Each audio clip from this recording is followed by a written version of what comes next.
इस पूरी ऑर्गेनाइजेशन को चलाने के लिए आप नीचे डिस्क्रिप्शन से हमारे ऐप को डाउनलोड कर सकते हैं, जिससे कि लॉ स्टूडेंट्स को, लॉयर्स को और आम आदमी जो लॉ जानना चाहता है वो पेड क्लासेस का लाभ ले सकता है। नमस्ते सदा वत्सले मातृभूमे। अभी अभी जो मुंबई से खबरें आई, मोहम्मद अली रोड। अभी तो अपना ऑब्जेक्शन ये भी है कि मोहम्मद अली जिन्ना के पाकिस्तान जाने के बावजूद, पाकिस्तान बनाने के बावजूद अभी मुंबई में मोहम्मद अली रोड है क्यों? लेकिन जो खबरें आई वो बड़ी ही दुखद हैं, भारत के मुसलमानों के लिए बड़ी दुखद हैं, मुस्लिम जगत के लिए बड़ी दुखद है। सवाल वही फ्रांस का है कि फ्रांस में एक टीचर की हत्या कर दी गई। उसकी हत्या करने पर स्वाभाविकता कोई भी कंट्री जो स्टेप लेता वो फ्रांस ने लिया। स्वाभाविकता कोई भी कंट्री, चाहे वो पाकिस्तान में क्यों ना होता, पाकिस्तान भी वही स्टेप लेता, सऊदीया में होता तो वो भी वही स्टेप लेता कि किसी भी नागरिक का मरना या उसकी हत्या होना सरकार की जिम्मेवारी, सरकार के ऊपर पड़ता है कि सरकार क्या कर रही थी कि किसी भी व्यक्ति की हत्या हो गई। मैक्रोन सरकार ने भी वही स्टेप लिया कि उन्होंने उसकी मजम्मत की और कहा कि फ्रांस एक सेकुलर कंट्री है, फ्रांस कोई मजहबी कंट्री नहीं है, और चूंकि सेकुलर कंट्री है इसलिए सेकुलरिज्म हमारे यहाँ है, अतः किसी भी मजहब पर कोई भी डिस्कशन करना फ्रांस की अपनी खूबी है, बिल ऑफ राइट्स का पार्ट है। मैंने कल भी बताया था कि टर्की और पाकिस्तान मुस्लिम जगत के 56-57 देशों में से केवल 2 कंट्री ऐसे निकले जिन्होंने फ्रांस के इस कदम की मजम्मत की, फ्रांस के इस कदम की आलोचना की। पाकिस्तान ने दबे स्वर में कहा और पाकिस्तान ने कहा कि टेररिज्म पर वार करने के बजाय इस्लाम पर वार कर रहा है फ्रांस, और ये ठीक नहीं है। हम सब जानते हैं FATF में फ्रांस भारत के साथ खड़ा हुआ है, सऊदी अरेबिया भारत के अब साथ में खड़ा हुआ है। अभी तो मलेशिया ने भी पाकिस्तान का साथ देने से मना कर दिया और चीन ने भी पाकिस्तान का साथ देने से मना कर दिया। पाकिस्तान के सहयोगी के रूप में सिर्फ संसार में एक कंट्री अभी खड़ा है, वो है टर्की, और वो सिर्फ इस्लाम के नाम से खड़ा है। यानी कि इस्लाम के नाम से कोई भी संसार में एक्टिविटी होगी तो फिर टर्की उसका सहयोग करेगा।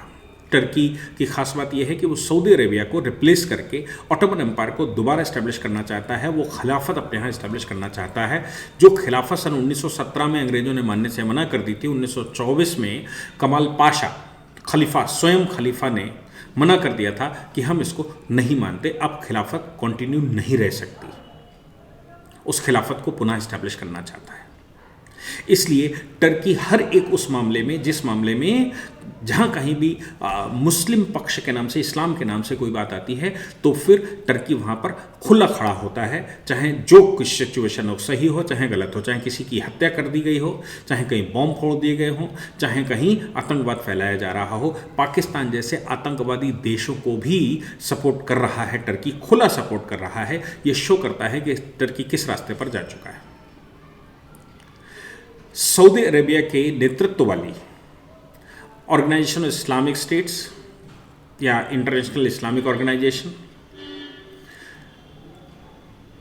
इस्लामिक ऑर्गेनाइजेशन कॉरपोरेशन ने भी इस बच्चे की हत्या जो की गई, जो टीचर की हत्या की गई फ्रांस में, उसको क्रिटिसाइज किया है और उन्होंने कहा ये नहीं होना चाहिए। आज के सभ्य समाज में, आज के सभ्य विश्व में ऐसी हरकतें नहीं होनी चाहिए। हालांकि IOC ने साथ में ये भी कहा कि मैक्रोन को इतना खुला इस्लामी कट्टरपंथ के विरुद्ध नहीं बोलना चाहिए, उनको स्टेप लेनी चाहिए, जो भी इसके पीछे है उसको सजा मिलनी चाहिए, ना कि पूरे इस्लाम को क्रिटिसाइज करना। क्योंकि फ्रांस ने क्या किया, अपने यहाँ मस्जिदें और मदरसे जड़ से बंद करते हुए इन्वेस्टिगेशन शुरू किया और उन्होंने कहा कि हमारे यहाँ इस्लाम को कोई स्थान नहीं है। अभी मुंबई में मोहम्मद अली रोड पर फ्रांस के राष्ट्रपति मैक्रोन की तस्वीर जमीन पर लगाई गई और उस पर से पैदल चला गया, रोड पर चला गया और प्रोटेस्ट हुआ। उनके सर ऐसा कुछ फोटो बना है, मैंने सही से तो नहीं देख पाया क्योंकि वो ज़मीन पर था, वो फोटो आया तो ऐसा लग रहा है जैसे सर फोड़ा गया है, वो ब्लड निकल रहा है उसके ऊपर से, ऐसे कुछ शो करने की कोशिश की गई।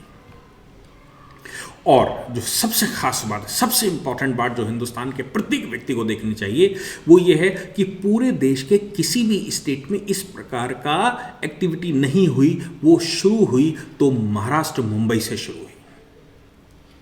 क्यों? क्योंकि जहां पर भी फेवरेबल कंडीशन मिलेगी वहीं पर इस प्रकार के लोग रोड पर उतर कर आएंगे, और जहां पर फेवरेबल सिचुएशन नहीं मिलेगी वहां नहीं उतर कर आएंगे। अब देखने की बात यह है कि टर्की ने फ्रांस के सारे प्रोडक्ट्स को अपने यहां बैन कर दिया। फ्रांस से सारे रिश्ते अपने तोड़ लिए, ये कहते हुए कि इस्लाम विरोधी अगर कोई है तो उस देश का हम कोई भी प्रोडक्ट इस्तेमाल नहीं कर सकते। सेम वही जो हिंदुस्तान ने चीन के खिलाफ किया। अब ये हिंदुस्तान ने जो चीन को पैदल करने के लिए या मलेशिया को पैदल करने के लिए जो स्टेप उठाया, वो स्टेप अब टर्की उठा रहा है, लेकिन उसका एक काउंटर आया सऊदी अरेबिया से। सऊदी अरेबिया के लोगों ने टर्की के प्रोडक्ट को अपने यहां आने से मना कर दिया। मैं आपको बता दूं कि सऊदी अरेबिया कोई प्रोडक्टिव कंट्री नहीं है, वो मार्केटिंग कंट्री है खास तौर से, और सऊदी अरेबिया में टर्की से एक बड़ी मात्रा में आयात होता है। यानी कि टर्की का जो मेन इकोनॉमिक स्ट्रैटेजिकल पार्टनर हो सकता है वो सऊदी अरेबिया है, क्योंकि सऊदी अरेबिया में संसार भर के लोग विजिट करते हैं मुसलमान, और वहाँ मार्केट होती है तो टर्की का सामान वहाँ बिकता है। सऊदी अरेबिया के लोगों ने टर्की के सामान को किस खिलाफ प्रोटेस्ट कर दिया है, उनको अपनी दुकानों पर रखना बंद कर दिया है, उनके सामान को अपने यहाँ बेचना बंद कर दिया है, और साथ ही उन्होंने ये भी कहा कि कोई भी ग्लोबल प्रोडक्ट जिसका प्रोडक्शन टर्की में हो रहा होगा वो हम नहीं ले सकते, वो हमारे यहाँ नहीं चलेगा। यानी कि भारत की कोई कंपनी अगर टर्की में प्रोडक्शन कर रही है तो सऊदी अरेबिया उसको इंपोर्ट नहीं करेगा। सऊदी अरेबिया के समर्थन वाले सारे देशों ने इस बात पर खुला समर्थन सऊदी अरेबिया का किया है और टर्की की मजम्मत की है। भारत ने भी भारत ने कल ही खुला, भारत के विदेश मंत्रालय ने कल ही खुला समर्थन फ्रांस को दिया और कहा कि टेररिस्ट एक्टिविटी किसी भी हालत में स्वीकार नहीं की जा सकती। टेररिज्म किसी के नाम से भी स्वीकार नहीं किया जा सकता, भले ही वो किसी मजहब के नाम से क्यों ना हो। अभी हिंदुस्तान, मैंने कल के स्टेटमेंट में कहा था कि हिंदुस्तान में शुक्र है, भगवान की कृपा है कि हिंदुस्तान के मुसलमान ने सऊदी अरेबिया का, वो टर्की का इस तरह से फेवर नहीं किया जैसा कि गांधी जी ने सन 1920 में किया था। मैं आपको याद दिला दूं कि भारत में खिलाफत आंदोलन, खिलाफत का मतलब होता था खलीफा को दोबारा इस्टेब्लिश करो। भारत में खिलाफत आंदोलन शुरू करने वाले गांधी जी थे। क्यों? क्योंकि 1917 में खिलाफत को मानने से मना कर दिया था अंग्रेजों ने, और टर्की को खिलाफत से बाहर कर दिया था। टर्की की खिलाफत फिर इस्टेब्लिश हो, उसके लिए गांधी जी ने हिंदुस्तान में खिलाफत आंदोलन छेड़ा था, और उस खिलाफत आंदोलन का परिणाम ये निकला था कि मुसलमानों ने, हिंदुओं ने मिलकर, पूरे देश के लोगों ने चौरी चौरा कांड कर दिया। गांधी जी को वो आंदोलन वापस लेना पड़ा, और जब गांधी जी ने वो आंदोलन वापस लिया तो सबसे पहले उनका विरोध करने वाले मोतीलाल नेहरू थे। उन्होंने एक नई पार्टी बनाई थी, स्वराज पार्टी, और ये कहा था कि गांधी ने आंदोलन क्यों वापस लिया, खिलाफत आंदोलन को कंटिन्यू रखना चाहिए। क्यों? क्योंकि खलीफा को वो सपोर्ट करते हैं। मोतीलाल नेहरू के विषय में हिस्ट्री हमने बहुत कुछ पढ़ी होंगी कि वो कश्मीर से किस प्रकार से आए और किस प्रकार नेहरूआ कहलाए। उनको अगर जोड़कर देखेंगे तो समझ में आ जाएगा कि आखिर मोतीलाल नेहरू उस समय, गांधी जी ने जब वो वापस लिया खिलाफत आंदोलन, तो नेहरू क्यों उतर पड़े। गांधी जी ने खास तौर से इसलिए और वापस लिया होगा क्योंकि कमाल पाशा, जो उस समय टर्की में उसका नेतृत्व कर रहे थे, कमाल पाशा ने स्वयं डिक्लेयर कर दिया कि अब खलीफा नहीं रहेंगे। आज टर्की फिर उसी खिलाफत को इस्टेब्लिश करने की कोशिश कर रहा है और इस्लामिक जगत में विश्व गुरु बनने की, विश्व का खलीफा बनने की कोशिश कर रहा है। इसलिए मुंबई में एर्डोगन, जो कि टर्की के राष्ट्रपति हैं, उनके पोस्टर लगाए गए और ये कहा गया कि इस्लाम के संरक्षक के रूप में ये आज सामने आए हैं। उनको खलीफा की तरह दिखाया गया, खलीफा शो करने की कोशिश की, ऐसी कुछ न्यूज़ें आई हैं और उनके पोस्टर लगाए गए। मुंबई पुलिस ने इन आतताइयों के खिलाफ एक्शन लेने की बजाय अपने पैसे से, अपने खर्चे से पोस्टर्स हटाए। हम सब जानते हैं कि भारत के कॉन्स्टिट्यूशन में जो भारत के फेडरल कंट्री हैं, भारत के मित्र देश हैं, उन मित्र देशों के खिलाफ भारत में कोई प्रदर्शन नहीं हो सकता, भारत में कोई एक्टिविटी उन देशों के खिलाफ नहीं हो सकती। ये इंटरनेशनल लॉज और कॉन्स्टिट्यूशन ऑफ इंडिया में ऐसा व्यवस्था हमने करके रखी है। और अगर कोई करता है भारत के फ्रेंडली स्टेट्स के खिलाफ ऐसा कुछ, तो इंडियन पीनल कोड और तमाम तरह के कानून हैं जिसके तहत हम उसके खिलाफ एक्शन लेते हैं।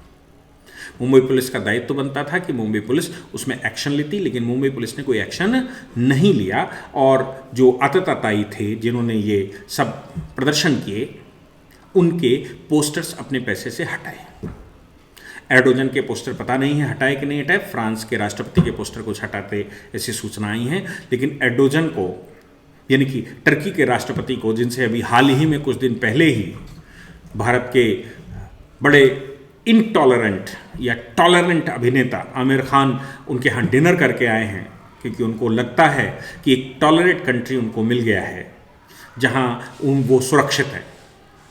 और टर्की ने भी कुछ ऐसा बताने की कोशिश की है कि इस्लाम के वो पुराने संरक्षक हैं और इस्लाम के संरक्षक होने के नाते वो पुनः मार्केट में आ रहे हैं और वो सऊदी अरबिया को पीछे हटाकर आईओसी को पीछे हटाकर अब वो खिलाफत अपने हाथ में ले लेंगे।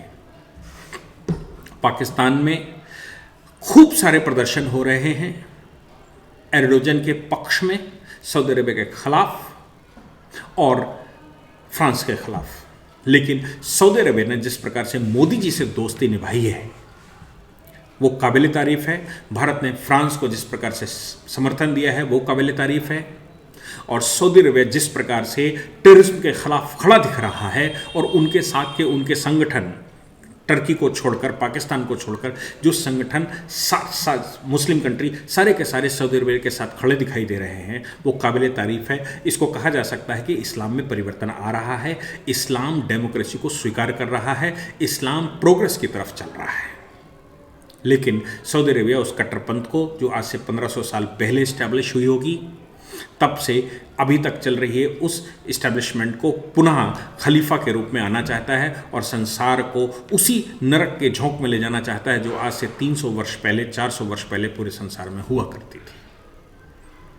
मुझे लगता है कि हिंदुस्तान सरकार का जो एक्शन और सऊदी अरबिया का जो एक्शन है उसका स्वागत होना चाहिए, फ्रांस के द्वारा कार्रवाइयों का स्वागत होना चाहिए। अगर उनकी मजम्मत होनी चाहिए तो इस बात की कि आप टेररिस्टों के खिलाफ हमला कीजिए, ना कि जनरलाइज करिए, जैसा कि सऊदी अरबिया ने करा। मुझे लगता है कि हिंदुस्तान में महाराष्ट्र सरकार को इन कार्रवाइयों पर सचेत होना चाहिए और ऐसा ना हो कि महाराष्ट्र के तथाकथित ये मुट्ठी भर लोग जो अपने आप को पक्का खलीफावादी मानते हैं, वो उनके प्रयास बढ़ने लगें और कहीं एर्डोगन को खलीफा मान लें और हिंदुस्तान को डिस्टर्ब कर दें, हिंदुस्तान की संस्कृति को डिस्टर्ब कर दें और फिर से ISIS का जिस प्रकार खात्मा संसार में चल रहा है उसको पुनः जीवित कर दें। इसलिए इस पर महाराष्ट्र सरकार को पूर्ण ध्यान देना चाहिए और महाराष्ट्र सरकार की जिम्मेवारी बनती है कि वो इस पर एक्शन ले, ना कि केवल ये पोस्टर फाड़ने का काम करे। Thank you very much. इस पूरी ऑर्गेनाइजेशन को चलाने के लिए आप नीचे डिस्क्रिप्शन से हमारे ऐप को डाउनलोड कर सकते हैं, जिससे कि लॉ स्टूडेंट्स को, लॉयर्स को और आम आदमी जो लॉ जानना चाहता है वो पेड क्लासेस का लाभ ले सकता है।